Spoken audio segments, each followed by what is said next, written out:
El título de este diálogo, ¿no? Se denomina Antropologías del Desarrollo, Enfoques Alternativos y Postdesarrollo, breve revisión de conceptos y apuntes críticos. Es un escrito que fue publicado en la revista Población y Desarrollo de la Universidad de Asunción de Paraguay. Fue hecho también por Catherine Aldana y por Marco René Rodríguez, y yo, quien les hablo, Dustin Taisín Gómez Rodríguez.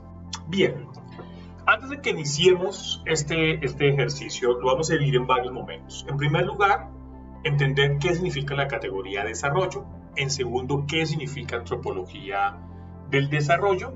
En tercer momento, voy a utilizar unas preguntas que me hice al documento para no hacer todo un soliloquio del documento, sino algunas partes que considero que son relevantes.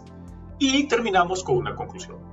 Desde esa perspectiva, ¿qué es el desarrollo? ¿No? ¿Cómo nace esa categoría analítica y cómo se desprende, sobre todo desde las ciencias sociales, a determinadas disciplinas y a determinadas áreas del conocimiento?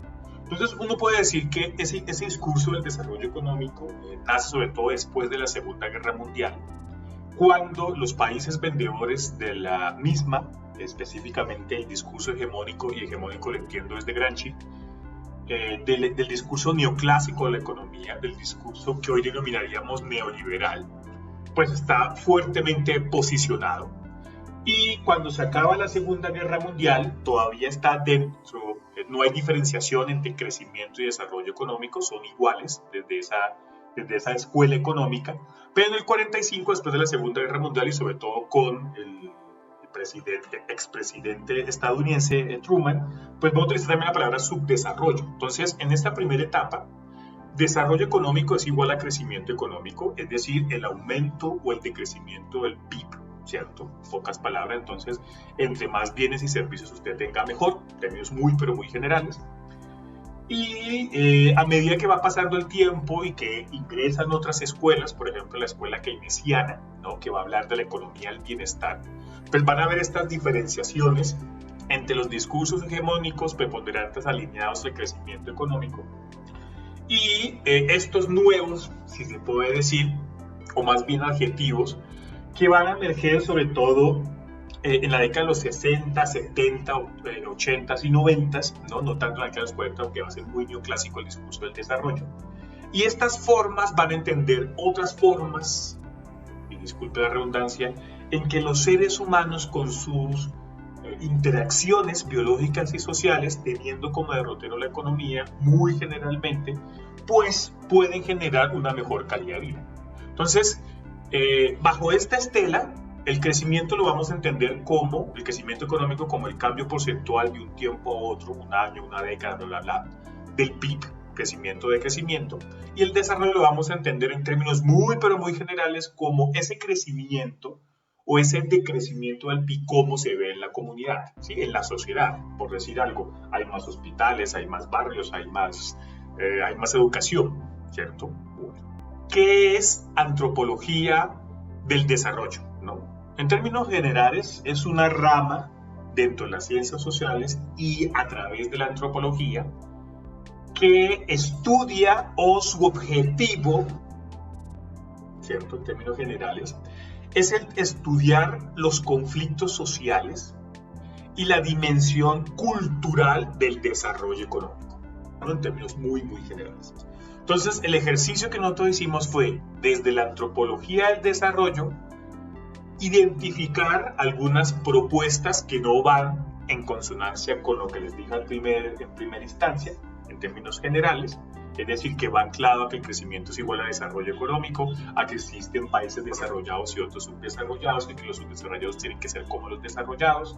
Va dentro del discurso, o más bien del paradigma de la modernidad, y paradigma lo voy a entender desde los postulados de Thomas Kuhn, ¿cierto? No obstante, en los 60, 70, 60, que es el quiebre, es una ruptura de una revolución científica en términos de Carlos Eduardo Maldonado sobre los cambios de paradigma, pues el paradigma de la década de los 60 para acá, que es la posmodernidad, y su paradigma es el lenguaje, esto va a hacer que vean otras formas de entender el desarrollo y que muchas críticas van a hablar de adjetivos, ¿cierto?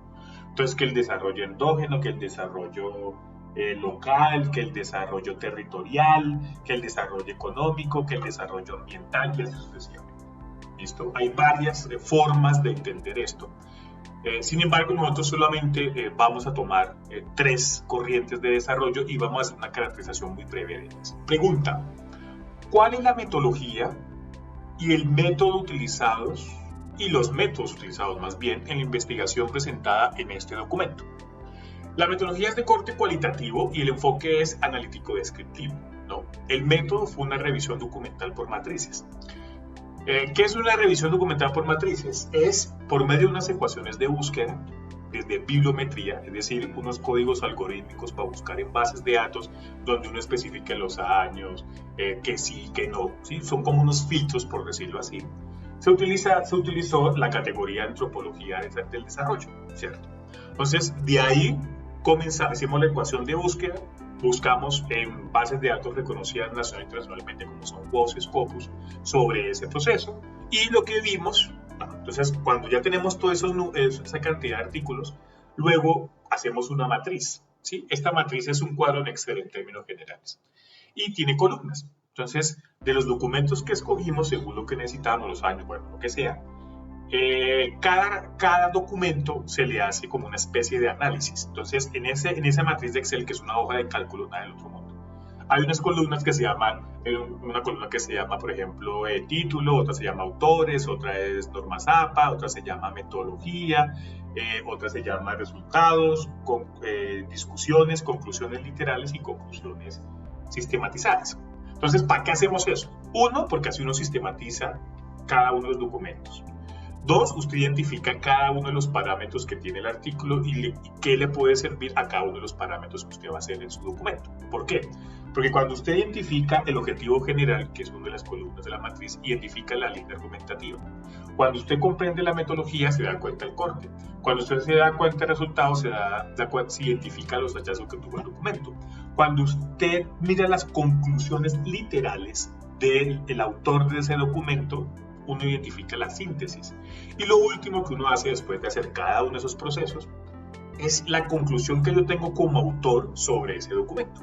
Esa conclusión después se une a lo que nosotros identificamos, que llamamos divergencias y convergencias, o asimetrías y asimetrías, por decirlo así, o parecidos o similares o asimétricos, y entonces comenzamos a hacer una profundización de eso que se acaba de decir con las conclusiones literales, con las conclusiones que yo hice del artículo, digo, o lo que hicimos nosotros. De ahí comenzamos cuáles son los que son parecidos, cuáles son los que son diferentes, ¿cierto? Y eso va generando un corpus teórico con el cual uno puede transcribirlo al documento y a lo que estábamos haciendo como tal. En pocas palabras fue lo que se hizo. ¿Qué propuestas alternativas se presentan en relación al desarrollo en América Latina? Pues en el escrito se tomaron 3, ¿sí? 3 formas de entender el desarrollo, no de la perspectiva economicista de crecimiento y de aumentar bienes y servicios, sino de la complejidad del ser humano, en el sentido que nosotros no solamente nos sentimos bien porque tenemos un televisor, sino porque tenemos un televisor, por decirlo en este caso, y estamos con mi mamá y con mi papá, por decirlo, ¿sí? Es decir, estas dos partes que yo no dije en la anterior no son vistos en promedio por las otras formas de entender el desarrollo. Estas que les voy a hablar muy someramente porque no soy experto, aunque hemos trabajado en algunas cosas con eso, son el desarrollo a escala humana de Magni, Chile, la investigación acción participante, la IAP de Fans Borda, sociólogo colombiano, y también voy a hablar el postdesarrollo, pero específicamente desde Arturo Escobar, también filósofo colombiano. Estas propuestas lo que hacen es alejarse del discurso tradicionalista, hegemónico de la escuela neoclásica de la economía, o del presente del neoliberalismo, ¿cierto? Y son estrategias, a mi juicio, o formas de entender el desarrollo que tratan de superar gradualmente los problemas sociohistóricos, socioeconómicos y ambientales que ha tenido América Latina a lo largo de los años, y que claramente un discurso de arriba hacia abajo establecido por el Fondo Monetario Internacional o por el Banco Interamericano Nacional o por la OCDE o por los ministerios, en mi caso en Colombia el Ministerio de Hacienda o el Ministerio de Comercio, Estos tienden a irse al discurso hegemónico de la economía como tal. Sin embargo, hay estas derivaciones que se pueden ver en algunos procesos, a mi juicio, en planes de desarrollo que he identificado aquí en Colombia.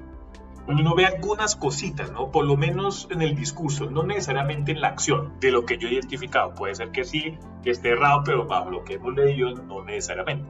Sin embargo, sí considero que debería ser no solamente de algunos casos exitosos, como hemos identificado, sino también tratar de que esto contribuya más que a un grupo, a la sociedad o a un territorio un poco más amplio. Pero bueno, eso ya es una crítica de otro tema. Pero en pocas palabras son esas tres: desarrollo a escala humana desde McNiff, la investigación participante IAP de Fals Borda y postdesarrollista, y en este caso específicamente Arturo Escobar. Algo que tienen estas tres estrategias y que no tenía lo anterior es que es importante los saberes no oficiales, los saberes populares, los saberes ancestrales. En términos generales, y ya clasifico cada una de ellas,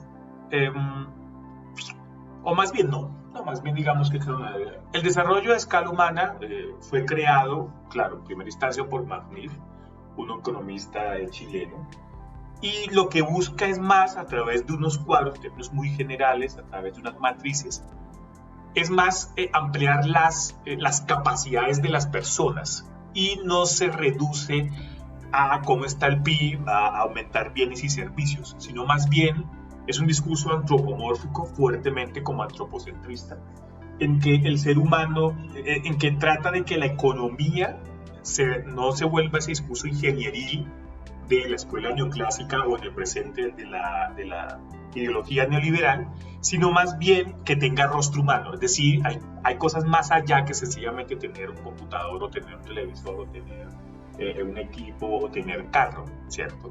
Entonces hay unas matrices con las cuales uno puede hacer estos procesos, y el desarrollo a escala humana va desde esas posibilidades, teniendo en cuenta las diferencias territorios y las diferencias territoriales, que no lo ve el otro discurso, ¿no?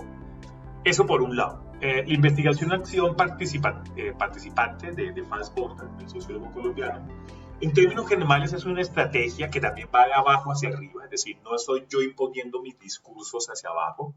En inglés sería up-bottom, no, es bottom-up. Entonces, lo que busca esto es hacer y entender las dinámicas del territorio, pero con la comunidad.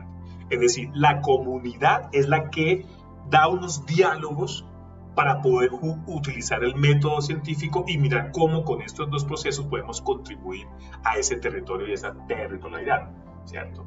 Y la tercera, que es la post-desarrollista, ¿no? Es como su nombre lo dice, post después de, también anclada en el paradigma de la posmodernidad.